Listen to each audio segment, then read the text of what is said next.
The Buffalo City Metro in the Eastern Cape has no option but to act against high-end energy users who are not towing the line when it comes to sharing electricity and using it sparingly. It has embarked on what it calls a curtailment.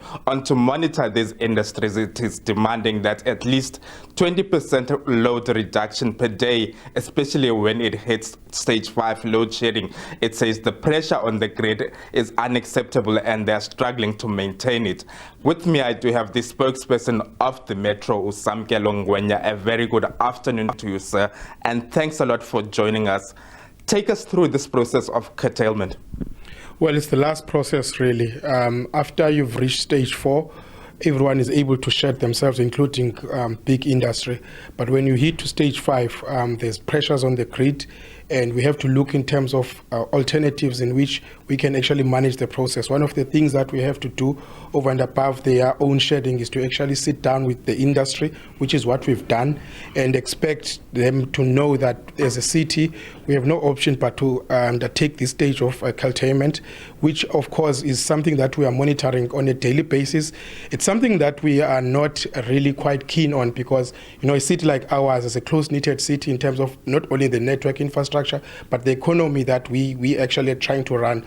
So it's a last resort for us, but it's something that is very necessary to keep the lights on in our city. Various industries are affected here, including your manufacturing, your automotive sector, which we see as the backbone of the economy of this metro. How are they taking it?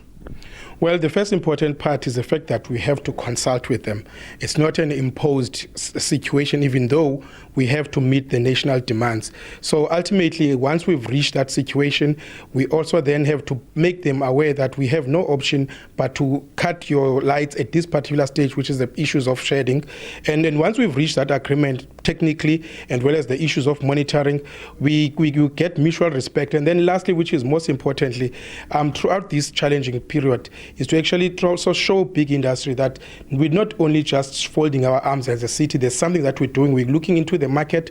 We're looking into sourcing more IPPs in terms of the energy avenues that we have available. And that's something that big business has actually welcomed, because at least what we want to do firstly is to keep the industries that we have. And then secondly is to find ways of which attracting IPPs that are out there that can come in and actually assist in our situation moving forward. And coming to the residents, are they affected in any way, households particularly? I think load shedding affects everyone. The more the stage is, the severe. But in Buffalo City, we opted for a 3-hour block system, which is quite good in terms of small business. Because remember, we might be talking big business, but small business as well need to start operating. So our 3-hour block system works very well for small business in the city. Of course, at severe stages of time, in terms of stage 5 and onwards, you get to have to be shedding more than once. But at least what we know and what we show of in terms of our city, and when we look in terms of our schedule, residential areas are not as severely affected as in other cities. I mean, other cities go on for close to 6 hours. In Buffalo City, you get breaks in between, and that's something I think the residential community of Buffalo City is learning to live with in this situation. This has devastating effects when we speak to it on the ground, with the high numbers of unemployment throughout the province. And this metro is seen as where people flock in for economic opportunities.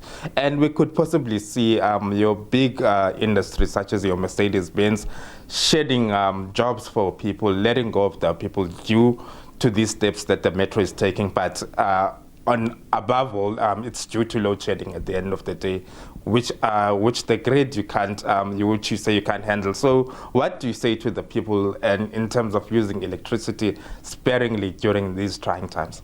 For us, it's a balancing act. We know that there's a need for electricity, especially for our people on the ground who actually need lights on. So that demand is something that we have to meet. That's why we're actually taking this alternative. Secondly, we're actually saying we're working with business so that everyone plays their part. I think it's very, very important that we always emphasize that everyone in Buffalo City should be part of the solution. And as much as the metro, we've got the responsibility to try and find these alternative solutions, we're also expecting government departments, businesses, people people to switch off their offices when they're knocking off.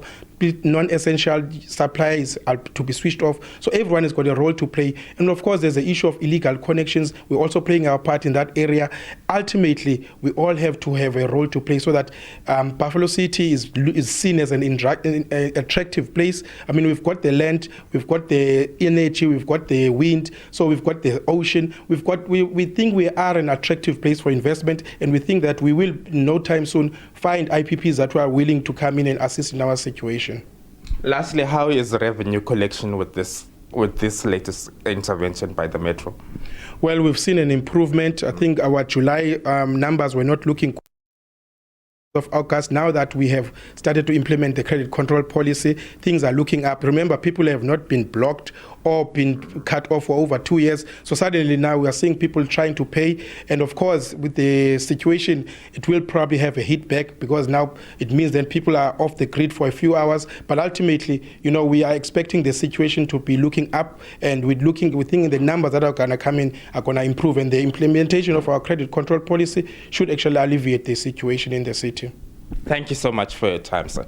Well, that was Samkelo Ngwenya, the spokesperson of the Buffalo City Metro here in the Eastern Cape, telling us about the steps that they are to take as a metro, and that defaulters will be hardly dealt with.